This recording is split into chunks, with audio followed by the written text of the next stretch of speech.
এই পরোটার যে এত টেস্ট, এটা না খেলে বুঝতে পারবেন না। এই পরোটাটা যে কিছুর সাথেই খেতে পারেন, সবজি দিয়েও খেতে পারেন, বা ডিম বা যে কোনো মাংসের ঝোল দিয়ে খেতে পারেন।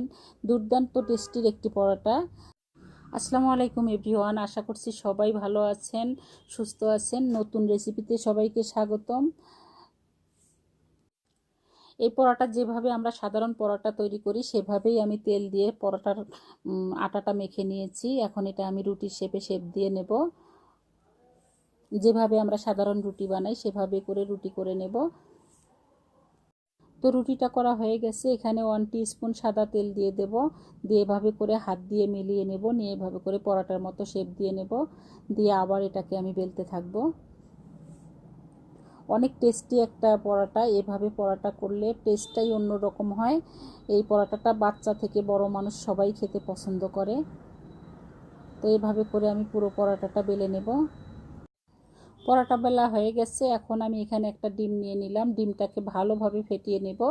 ডিমটাকে যত ফেটাবেন তত বেশি ফুলবে। এটা ডিমটাকে এভাবে করে অনেক সুন্দরভাবে স্মুথ করে ফেটিয়ে নেব।